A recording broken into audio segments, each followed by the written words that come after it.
வணக்கம் மக்களே, நீங்கள் பாரு கேட்குறது முக்கிய கம்பெனி. நான் அங்கே ஹோஸ்ட்டு. இந்த வீடியோ ரேண்ட்டு கணக்காக இருக்கிறதுக்கான வாய்ப்புகள் இருக்குது. அதனால் ரேண்ட் அலர்ட்டுப்பா.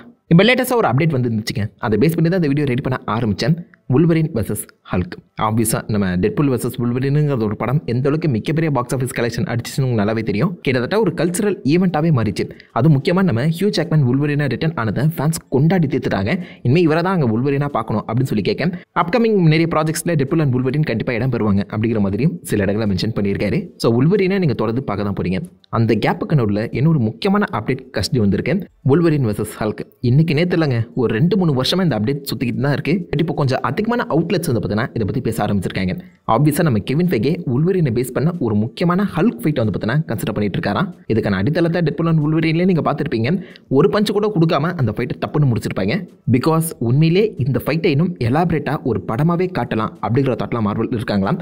அதனால தான் அந்த சீக்வன்ஸ் கம்மியாக முடிக்கப்பட்டிருக்கு. ஸோ மேபி அடுத்த சாகான் வரும்போது அதில் நீங்கள் ஹல்க் வர்சஸ் வுல்வரினை பார்க்கறதுக்கான வாய்ப்புகள் அதிகமாக இருக்கேன். என்ன ஒரு 4-5 வருஷத்துக்கு முன்னாடி இந்த படம் கண்டிப்பாக தேவையான்னு கேட்டிங்கன்னா ஆப்வியஸாக 100% வேணும் தான் நான் சொல்லியிருப்பேன். ஆனால் இப்போதைக்கு ஹல்கையும் ஹல்கை சுற்றி இருக்க மற்ற கேரக்டர்ஸே வச்சு பார்க்கும்போது இந்த படத்தில் திரும்ப ஹல்க் அசிங்கப்படுத்துறதுக்கு பதிலாக அமைதியாக இருந்துடலாம் அப்படிங்கிற தாங்க வருது. ஸோ வுல்வரின் வெர்சஸ் ஹல்க்குங்கிற ஒரு ஃபைட் வரும்போது அதில் நம்ம ஹல்க் ஜெயிப்பார் தானே நினைக்கிறோம். ஐ மீன் இது வரைக்கும் காமிக்லேயுமே சரி எல்லா இடங்களுமே ஹல்க் தான் ஜெயிச்சிருப்பாரு. Hulk is a brutal raging ஃபோர்ஸுங்க, புரியுதா? கோபத்தோட மறு உருவம் தான் ஹல்கே. உங்களுக்கு கோவம் வருதுல, இன்சைட் அவுட்ல கோவத்துக்கான அந்த ஃபீலிங்ஸ் லுக்கெல்லாம் நீங்கள் பார்த்துருப்பீங்க. அதில் இருக்க மாதிரி MCUக்குள்ள கோவத்தோட மறு உருவம் தான் ஹல்கே.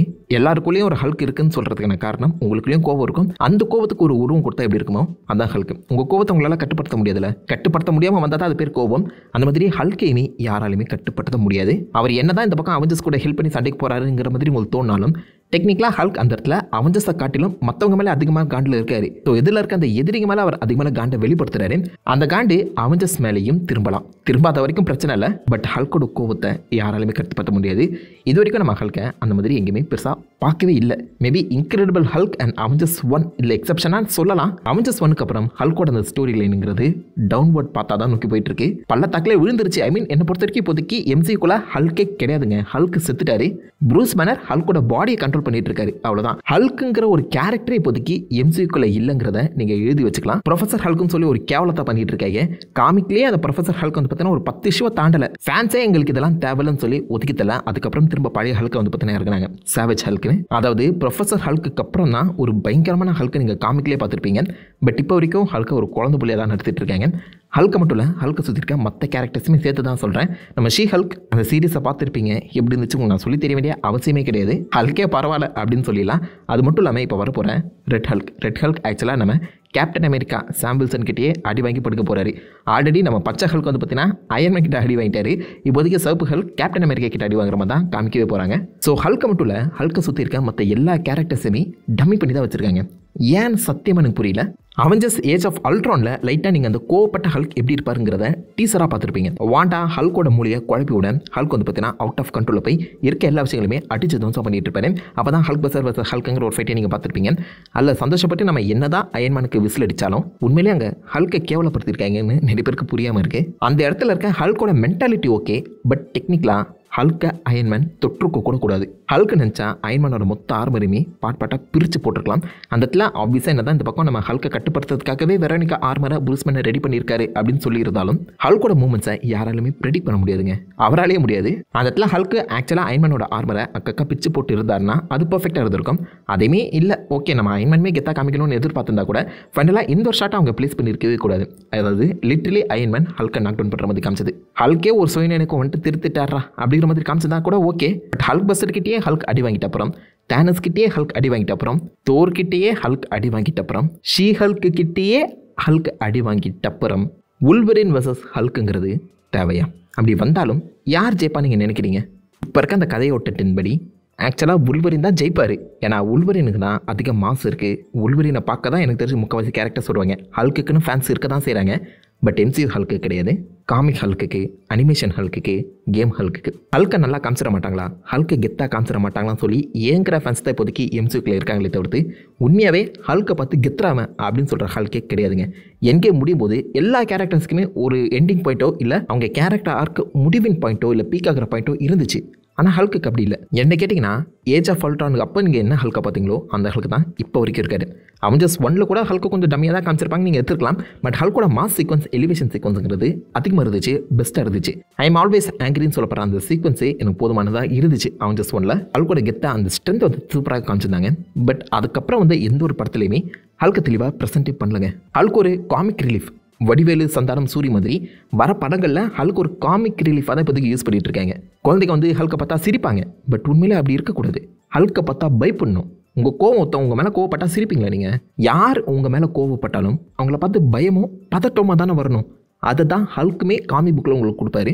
ஹல்க் ஒரு சீக்வன்ஸில் வராருனாலே அவரை பார்த்து நாம மட்டும் இல்லை, அதை காமிக்கில் இருக்க அவருடைய டீம்மேட்ஸே பயப்படுவாங்க. ஏன்னா அவன் எப்போ நம்ம பக்கம் திரும்ப போனான் அப்படிங்கிற ஒரு பதட்டம் எல்லாருக்கிட்டையுமே இருக்கும். ஹல்கையுமே ப்ரூஸ் பேனர் கண்ட்ரோல் பண்ண திணறுவார். அவெஞ்சர்ஸ் 1ல் ஐ எம் ஆல்வேஸ் ஆங்கிரி சொல்லி கண்ட்ரோல் பண்ண மாதிரி காமிக்கப்பட்ட அந்த ப்ரூஸ் பேனர் ஏஜ் ஆஃப் அல்ட்ரானில் திணற மாதிரி காமிச்சிருப்பாங்க. ராக்னராக்ல அவர் கம்ப்ளீட்டாக கைவிட்ட மாதிரி சொல்லி இருந்தாலும் அந்த இடத்துலேயே ஸ்மார்ட் ஹல்க்குக்கான அடித்தளத்தை போட்டிருப்பாங்க. ஹல்க்கு பேசுவாருங்க. தோர் ராக்னராக்ல ஹல்கை பேச வச்சு காமெடி பண்ணுறது மட்டும் இல்லாமல் எல்லார்கிட்டையுமே அடி வாங்க விட்டும் காமெடி பண்ணிட்டு இருப்பாரு. வால்கேரி ஹல்கை டிஃபீட் பண்ணியிருப்பாங்க, தோர் டிஃபீட் பண்ணியிருப்பாங்க, சர்டர் என்னடா பூச்சி மதி ஏறிட்டு இருக்க அப்படின்னு சொல்லி தூக்கி போட்டிருப்பாரு. எல்லா வகையிலுமே ஹல்க் அங்கே அடி வாங்கிட்டு தான் இருப்பாரு. அண்ட் ஹல்கோட பேச்சுமே பார்த்தீங்கன்னா ஒரு கோர்வையாக தான் இருக்கும். அப்படி இருக்கக்கூடாது. ஹல்க்கு 2-3 வார்த்தைக்கு மேலே பேசவே கூடாது. ஏன்னா நீங்கள் கோவத்தோட உச்சத்தில் இருக்கும்போது உங்கள் வாயை கொளரும். அகெயின் கோவத்தோட வெளிப்பாடாக இருக்க ஹல்க்குக்கும் 2-3 வார்த்தை கோத்து பேசுறதே கஷ்டமாக தான் இருக்கணும். பட் அந்த படத்தில் இருந்து நம்ம ஹல்கை ஒரு பிக் டெடி பேராக தான் ப்ரெசென்ட் பண்ண ஆரம்பித்தாங்க. காமிக் ரிலீஃபாக எல்லாருக்கிட்டையுமே அடி வாங்கிக்கிட்டு சிரிச்சுட்டு போகக்கூடிய அந்த கேரக்டராக இருந்த அவர் அப்படியே வந்த இன்ஃபினிட்டி வார் அண்ட் என்கேமில் கேவலப்படுத்திட்டாங்க. தானோஸ் vs ஹல்க் ஃபைட் ரொம்ப நாள் எதிர்பார்த்துட்டு இருந்த ஒரு ஃபைட். ஆப்வியஸாக தானோஸ் கிட்ட அந்த இன்ஃபினிட்டி ஸ்டோன்ஸ் இருக்குது. Thanos is highly trained. But Hulk தானோஸ்க்கு ஈக்குவலாக இல்லைனாலும் at least let him land 1 or 2 punches. அவ்வளோதான் நான் கேட்குறேன். ஹல்க் அசிங்கப்படுத்தி நீங்கள் கீழே போட்டு உடைக்கலாம் கூடவே கூடாதுங்க. பிகாஸ் எந்த அளவுக்கு ஹல்க் கோவப்படுறாரோ அந்த அளவுக்கு அவர் ஸ்ட்ராங்காக மாறிக்கிட்டே இருப்பார். மற்ற எல்லா கேரக்டர்ஸுக்குமே ஸ்ட்ரென்த் லெவலுங்கிறது கேப்பாக தான் இருக்கும். பட் ஹல்க்கு அதிகமாக கோவமாக ஆக ஹல்கோட ஸ்ட்ரென்த்தை நீங்கள் எக்ஸ்ப்ளாய்ட் பண்ண அந்த மனுஷனை நீங்கள் கட்டுப்படுத்த முடியாத அளவுக்கு சூப்பர் ஸ்ட்ராங்காக மாறுவார். அதுதான் ஹல்கோட முக்கியமான ப்ளஸ் பாயிண்ட்டே. தானோஸுங்கிற ஒருத்தவங்களை அடிக்கும்போது அந்த இடத்துல கோவம் அதிகமாக வரதானே செய்யணும். ஹல்க் அந்த இடத்துல இன்னும் ஸ்ட்ராங்காக மாதிரி தானோஸை அட்லீஸ்ட் கொஞ்சம் டஃப்பாவது கொடுத்துருக்கணும். பட் சாச்சா இருக்கக்கூடாதுன்னு சொல்லி அவனை போட்டு பொழுது கட்டி பூமிக்கு அனுப்பிட்ட அப்புறம் ஹல்க்கு வெளியிலே வந்திருக்க மாட்டார். அசிங்கமாக அவர் ஃபீல் பண்ணுவார். எப்போதுமே ப்ரூஸ் பேனரை காப்பாற்ற நான் வெளில வரணுமா அப்படிங்கிற மாதிரி அவர் கேவலப்படுற மாதிரியோ இல்லை ஃப்ரஸ்ட்ரேட் ஆகிற மாதிரியோ அவரை ப்ரெசென்ட் பண்ணியிருப்பாங்க ரூசோ பிரதர்ஸ். இதுவுமே அந்த படத்தில் ஒரு காமிக்கல் சீக்வன்ஸாக தான் கடந்து போகப்பட்டிருக்கு. என் கேம்லேயுமே அதான் நடந்திருக்கு. பட் இந்த முறை இன்னும் அவர் கேவலப்படுத்தியிருப்பாங்க. ஹல்க் ஆக்சுவலாக இப்போதைக்கு ப்ரூஸ் பேனர் கண்ட்ரோலில் இருக்காரு. கோவத்தை ப்ரூஸ் பேனர் பேசியே தீர்த்து வச்சிட்டாராம். ஹல்க் இப்போதைக்கு ப்ரூஸ் பேனர் கட்டுப்பாட்டில் வந்திருக்க அந்த சமயத்தில் ஹல்கோட பாடியை ப்ரூஸ் பேனர் கண்ட்ரோல் பண்ணிட்டு இருக்காரு. அதனாலேயாச்சும் என் கேமில் ஏதாவது யூஸ் இருக்கா நீங்கள் கேட்டிங்கன்னா மற்ற ஹீரோஸ்க்கு முக்கியத்துவம் கொடுத்துருந்தாங்க. பட் ஹல்க் அந்த படத்தில் இருக்கிறதும் இல்லாததும் ஒன்று தான். ஸ்னாப் போட்டாரே ப்ரோ அப்படின்னு கேட்குறதுன்னு புரியுது. அந்த படத்தில் மொத்தம் 3 பேர் ஸ்னாப் போட்டாங்க. அயன்மேன் ஸ்னாப் தான் கண்டிப்பாக எல்லாருக்குமே ஞாபகம் வரும். அதை தொடர்ந்து வர நம்ம தானோஸ் ஸ்னாப்பு, ஆக்சுவலாக ஸ்டோன்ஸே இல்லாமல் போட்ட நம்ம தானோஸோட ஸ்னாப் அவ்வளோ வேல்யூபிளாக இருந்துச்சு. அதுக்கான ரைட்டிங் அவ்வளோ ஸ்ட்ராங்காக இருந்துச்சு. ஆனால் ஹல்கோட ஸ்னாப் நான் சொல்லிட்ட அப்புறம் தான் பல பேருக்கு ஞாபகமே வந்திருக்கும்னு நினைக்கிறேன். ஆமாம் ஹல்க் ஸ்னாப் போட்டாருன்னு. ஏன்னா அவன் அங்கே இருக்கான், அவனை அதையாச்சும் பண்ண வைங்கடா அப்படிங்கிற மாதிரி தான் அந்த ரைட்டிங்கே பண்ணியிருப்பாங்க. ஜஸ்ட் பிகாஸ் இட்ஸ் காமா, அதனால என்னால் ஸ்னாப் பண்ண முடியும் அப்படின்னு சொல்லிட்டு அந்த உடஞ்ச கையோட தான் மனசை சுற்றிட்டு இருப்பாரு. அந்த உடஞ்ச கையையுமே ஷீ ஹல்க் தான் வந்து சரி பண்ணுற மாதிரி காமிச்சிருப்பாங்க. அதாவது ஷீ ஹல்கோட அந்த பிளட் சிந்தசைஸ் பண்ணி தான் ஹல்க் உடம்பையே சரி பண்ணிக்கிட்டாரு. ஷீ ஹல்க் மட்டும் உருவாகலைன்னா ஹல்க் எப்போதுமே உடஞ்ச கையோட தான் இருந்திருப்பாருன்னு சொல்லி காமிச்சிருப்பாங்க. ஹல்க் ஏதாவது ஒரு பொருளால் அட்டாக் பண்ணப்பட்டிருந்தா, அவருடைய ஸ்கின்னோ இல்லை உடலோ ஏதாவது ஒரு பொருளால் பாதிக்கப்பட்டிருந்தா ஹல்க் அதுக்கு இம்யூனாக வந்து பார்த்தீங்கன்னா ஹீல் ஆவார். ஹல்கோட ஹீலிங் ஃபேக்டருக்கு உண்டான வேல்யூவே வேறங்க. அதை எனக்கு தெரிஞ்சு எம்சியூவில் எங்கேயுமே டச் பண்ண மாதிரியே தெரியல. அட்லீஸ்ட் இந்த காமா எனர்ஜி அந்த பிளாஸ்டியாச்சும் ஹல்க் ஹீல் பண்ணிட்டாரு அப்படின்னு சொல்லி காமிச்சிருந்தா கூட பெட்டராக இருந்திருக்கும். அங்கேயுமே ஹல்க் எப்படியோ தடுமாறி தப்பிச்சிட்டாருங்கிற மாதிரி தான் காமிச்சிருப்பாங்க. எனக்கு தெரிஞ்சு அந்த ஸ்னாப்பை தோரை போட விட்டுருக்கலாம். ஒரு ஸ்டார் எனர்ஜியை கம்ப்ளீட்டாக தன் உடம்புல அப்சர்வ் பண்ண தோரால் ஸ்னாப் போட முடியாதாங்க.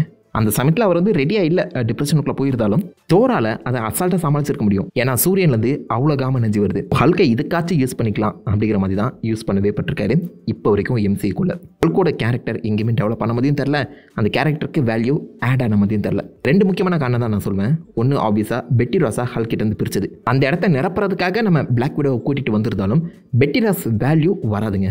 இன்கிரெடிபிள் ஹல்க்லேயும் நீங்கள் பார்த்துருக்கலாம். அதே மாதிரி இதுக்கு முன்னாடி ரிலீஸ் ஆன ஆடமோட அந்த ஹல்க் படத்துலையும் நீங்கள் பார்த்துருக்கலாம். பெட்டி ராஸ், ப்ரூஸ் பேனர் அண்ட் ஹல்க் 2 பேருமே ஈக்குவலாக நேசிக்கிறவங்க.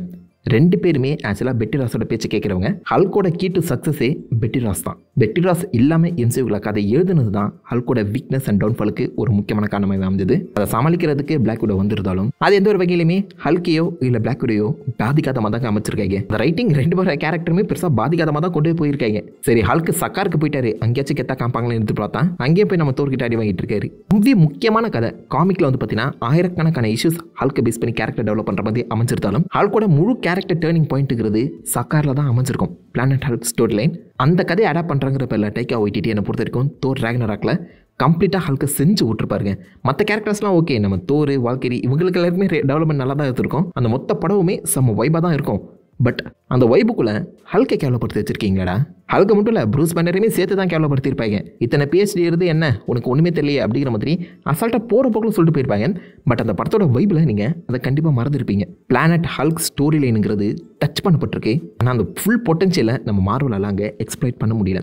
தோர் ராக்னராக்கு முன்னாடி அட்லீஸ்ட் பிளானட் ஹல்க்குங்கிற ஒரு ஸ்டோரி லைன் கண்டிப்பாக வந்திருக்கணும். அதில் கிளாடிட்டா ஹல்க்கை மட்டும் சும்மா காமிச்சு விடுறதுல என்னங்க யூஸு? இப்போ சக்காரே இல்லை, சக்காரில் ஏதோ ஒரு மிகப்பெரிய சம்பவம் நடந்தது, அவ்வளோதான். திரும்ப நம்ம ஹல்க் வந்து சக்காருக்கு போகிறதே கிடையாது. ஸோ விச் மீன்ஸ் ரொம்ப முக்கியமான ஒரு காமிக்ஸ். நீங்கள் காமிக் படிக்கிறவராக இருந்தீங்கன்னா ஹல்கோட இந்த காமிக்ஸை கண்டிப்பாக படிக்கணும்னு நான் சொல்லுவேன். ஹல்க் யார், மனநலவில் அவர் எந்த அளவுக்கு பாதிக்கப்பட்டிருக்காரு, ப்ரூஸ் பேனருக்கும் ஹல்க்குக்கும் இருக்கிற ரிலேஷன்ஷிப்னு சொல்லி எல்லாத்தையுமே அதில் தெளிவாக எக்ஸ்ப்ளோர் பண்ணியிருப்பாங்க. ஹல்கோட கேரக்டருக்கு டேர்னிங் போயிட்டு அமைஞ்ச அந்த காமிக்ஸை அடாப்ட் பண்ணுற பேரில் கொதறி வச்சிருக்காங்க. திரும்ப அதை டச்சே பண்ண முடியாத அளவுக்கு பண்ணி வச்சிருக்கீங்களாடா. ஏன் ஷீ ஹல்க்ல இன்னும் ஃபன் பண்ணிட்டு இருப்பாங்க. இந்த சமயத்தில் ப்ரூஸ் பேனர் ஹல்கோட பாடி கண்ட்ரோல் எடுக்கும்போது ஹல்க் அங்கே சுத்துறாரு. ஆர் ப்ரூஸ் பேனர் ஹல்கோட அந்த பர்சனாலிட்டிங்கிறத தனக்குள்ளே புதைச்சி வச்சிருக்காரு. அந்த பர்சனாலிட்டி வெளில வந்தால் தான் ஹல்க் திரும்பவும் உயிரோட வருவார். அந்த இடத்த டேப் பண்ணுற மாதிரி மேபி இந்த ஹல்க் வர்சஸ் வூல்வரின் ஃபைட் அமைக்கப்படலாம். இந்த படம் வருமானு கேட்டிங்கன்னா வந்தால் நல்லாயிருக்கும். பட் வர அந்த சமயத்தில் ஹல்க் திரும்ப ரிட்டர்ன் ஆகணும். நான் கேட்குறது இன்க்ரெடிபிள் ஹல்கில் வந்த அந்த ஹல்க் அவரை ரிட்டர்ன் கூட்டிகிட்டு வரதா இருந்தால் மட்டும் இந்த படத்தை எடுக்கட்டுங்க. இல்லை நாங்கள் திரும்பவும் இந்த ஹல்கை காமிச்சு உள்வரின் ஜெயிக்க வைக்க போகிறோம் அப்படின்னு சொன்னாங்கன்னா இதுக்கு பேசாமல் 10 மூட்டை குடோன்லேயே இருக்கலாம். ஆப்வியஸாக அந்த படம் வந்து ரிலீஸ் ஆனால் அதுக்கான ஹைப் பில்ட் ஆகும். படம் மேபி அதிகமான கலெக்ஷன் கூட எடுக்கலாம். But what's the point? ஹல்கோட ஃபேன்ஸை ஏமாத்துறதை தாண்டி காமிக்கில் ஒரு முக்கியமான ரொம்ப பில்லவுடான ஒரு கேரக்டரை நீங்கள் டேமேஜ் பண்ணிட்டீங்களே. இந்த ஹல்க் வந்து ஒரு கேரக்டரை நீங்கள் எங்கேயுமே வேறு எந்த ஒரு காமிக்லையுமே பார்க்கவே முடியாதுங்க. டிசியில் அந்த மாதிரி பேன் இருக்காரு நீங்கள் சொல்லலாம். பட் ஹல்க் மாதிரி பேன் கிடையாது. Hulk is such a unique character. அப்படிப்பட்ட ஒரு பொட்டன்ஷியலை எப்படி வேஸ்ட் ஆக தோணுதுன்னு சத்தியமாக புரியலங்க. கிடைச்சிருக்க ரூமர் படி ஆக்சுவலாக அந்த கேப்டன் அமெரிக்கா பிரேவ் நியூ வேர்ல்டுங்கிறதே வேர்ல்ட் வார் ஹல்க்குக்கான அடித்தளமாக இருக்கும்னு சொல்கிறாங்க. சப்போஸ் வூல்வரின் வெர்சஸ் ஹல்க்குங்கிறது வரும்போது அந்த சமயத்தில் ப்ரூஸ் பேனர் ப்ரொஃபஸர் ஹல்கா மாற்றி வச்சிருக்கவர் சேவஜ் ஹல்கா மாறலாம். ப்ரூஸ் பேனரையே எதிர்த்து இந்த பக்கம் ஹல்க் வந்து பார்த்தீங்கன்னா தன்னுடைய ஃபுல் ஃபார்முக்கு வர மாதிரி காமிக்கப்படலாம். அப்படி இருந்தால் உண்மையிலே தாறு மாறாக இருக்கும். பட் இப்படி தான் கடைசி எல்லா ஹல்கோட அந்த அப்பியரன்ஸ்லையுமே நம்ம வந்து கெஸ் பண்ணிட்டு இருந்தோம். முக்கியமாக இன்ஃபினிட் வாரில் நம்ம ஹல்க் பஸ்டரை உடச்சிக்கிட்டு வெளில வந்து இந்த பக்கம் எல்லாருக்கூடயுமே சண்டை போட்டு வர்றான் அப்படின்னு எதிர்பார்த்தோம். ஆக்சுவலாக ஒரிஜினல் ஸ்கிரிப்டில் அந்த ஹல்க் பஸ்டரை உடைக்கிற மாதிரி சீக்வன்ஸ்லாம் அவங்க எழுதியிருக்காங்க. பட் எழுதுனதை அவங்க ஸ்கிரிப்டாக மாற்றாமல் அதை கான்செப்டாகவே தூக்கி போட்டாங்க. ஸோ ஹல்க் ஆக்சுவலாக ஹல்க் பஸ்டரை உடைக்கிற மாதிரி கதை இருந்திருக்காங்க. அதை கூட மன்னிச்சு விட்டுலாம். But Hulk versus Thanos rematch அதையாச்சும் கொடுத்துக்கலாமேடா. இப்போ லேட்டஸ்ட்டாக லீக் ஆன பிக்சர்ஸில் ஆக்சுவலாக ஹல்க் வர்சஸ் தானோஸ் ரீமேட்ச்ங்கிறது நடத்திருக்குங்க. அதுக்குமே கான்செப்ட் ஆர்ட் ஸ்கிரிப்ட்லாம் போட்டிருக்காங்க. பட் அதுக்கப்புறம் கடைசியில் மாற்றிருக்காங்க. ஹல்கோட கை உடஞ்சிருக்கு, அதனால தானோஸ் கிட்ட இருந்து அவர் ஓடி ஒழிஞ்சிக்கிட்டாரு தான் நம்ம கன்சிடர் பண்ணணும். திரும்பவும் ஹல்கை கோழையாக தாண்டா காமிச்சிருக்கீங்க. ஏன்டா ப்ரொஃபஸர் ஹல்க்குங்கிற ஒரு கேரக்டர் எனக்கு தெரிஞ்சு இனிமேல் இருக்கவே கூடாது. எனக்கு அவுட் ஆஃப் கண்ட்ரோல் ஹல்க் வேணும். அதுக்கு மேபி இந்த கேப்டன் அமெரிக்கா பிரேவ் நியூ வேர்ல்டில் அடித்தளம் போட்டாங்கன்னா மேபி நீங்கள் வேர்ல்டு வார் ஹல்கை எதிர்பார்க்கலாம். அப்படி மட்டும் இல்லை, ப்ரொஃபஸர் ஹல்க் வெர்சஸ் வூல்வரின் தான் நடக்க போகிறீங்கன்னா அந்த படத்தை நீங்கள் எடுக்கிறதுக்கு பதிலாக பிளேட் படத்தை சேர்த்து விடுங்க. அந்த படத்தை ரொம்ப நாளாக கிளப்பில் போட்டிருக்கீங்க, அதாச்சும் நாங்கள் பார்க்குறோம். ஒரு மாதிரி வெறுப்பாக வச்சுட்றாங்க. ஒரு வெறுப்போட உச்சத்தில் தான் நான் பேசிகிட்டு இருக்கேன். இது ஒரு ரேண்டாக தான் வந்திருக்கும்னு நினைக்கிறேன். ஏன்னா ஹல்க் சம்மந்தப்பட்ட நல்ல ஸ்டோரி லைன்லாம் எம்சிக்குள்ளே வேஸ்ட் பண்ணப்பட்டிருக்கேன். ராக்னராக் படத்தை ஒரு பக்கம் நான் ரசிச்சுட்டு இருந்தாலும் இன்னொரு பக்கம் ஹல்கோட அந்த கதையை நினச்சி ரொம்ப ஃபீல் பண்ணாங்க. இப்படி இந்த முக்கியமான கதையை வேஸ்ட் பண்ணிட்டீங்களா, இதுக்கப்புறம் எப்படி இதை டேப் பண்ண போகிறீங்கன்னு சொல்லி யோசிச்சுட்டு இருந்தேன். கடைசியில் இப்படி ஹல்க் வந்து சாவடிச்சிட்டிங்க. இதுக்கப்புறம் எங்கே போக போகிறான்னு தெரில. ஹல்க்குன்னு சோலோ படம் வருதுங்கிற மாதிரி ப்ரூஸ் பேனரும் டீஸ் பண்ணியிருக்காரு. இப்போதைக்கு இந்த நியூஸ் வேறு கிடச்சிருக்கு. Captain America brave new world பார்த்தா தெரியும் இந்த ஹல்க்கு ஏதாவது லீடப் கொடுத்துருக்காங்களா இல்லையான்னு. அப்படி எதுவும் கொடுக்கலனா அவ்வளோதான், ஹல்க்கை முடிச்சு விட்டீங்க போங்க. இல்லை இன்னொரு வார்த்தை என்னன்னு கேட்டிங்கன்னா, யூனிவர்சல் கிட்ட இருக்க ஹல்கோட ரைட்ஸ் இப்போதைக்கு கம்ப்ளீட்டாக மார்வல் கிட்ட வந்துச்சுன்னு சொல்கிறாங்க. அது மட்டும் உண்மையாக இருக்கும் பட்சத்தில் மார்வல் ஸ்டுடியோஸ் நினச்சா மட்டும்தான் ஹல்கோட ப்ராஜெக்டை கொடுக்கவே முடியும். அண்ட் எம்சிக்குள்ளே இப்போ இருக்க ஹல்கோட நிலைமையை பார்க்கும்போது இதெல்லாம் தேர்மாங்கிற மாதிரி தாங்க தோணுது. எல்லாம் கேம் 5 மார்வல் ஸ்டுடியோஸ் கெஞ்சி கேட்டுக்கிறேன், எனக்கு அந்த வேர்ல்டு வார் ஹல்கோட படத்தை மட்டும் வச்சு கொடுக்குறா. கடைசியாக ஒரு முறை ஹல்கை கெத்தாக பார்த்துட்றோம், அவ்வளோதான். அதுக்கப்புறம் நீங்கள் என்ன வேணாச்சும் பண்ணிக்கங்க. ஒரே ஒரு தரமான ஹல்கோட படத்தை கொடுத்துருக்கேன். சொல்ல முடியாது வூல்வரின் வெர்சஸ் ஹல்கோட படம் உண்மையில அப்படி தரமாக அமையலாம். உண்மையான ஹல்கை அதில் கூட காமிக்கலாம். I hope it happens. நம்மளால் காத்துட்ருக்க மட்டும்தான் முடியும். ஸோ நீங்கள் இந்த நியூஸை பற்றி என்ன நினைக்கிறீங்க? ஹல்கின் என்சியோ உங்கள் தாத்தா மறக்க வைக்கல காம் பண்ணிட்டு அந்த லைக் பண்ணி தட்டி விடுங்க. நான் உங்களை நல்ல ஒரு ஆசை பண்ண அப்படி லைக் பண்ணிட்டு இருக்கேன். Happen guys. வாட்டா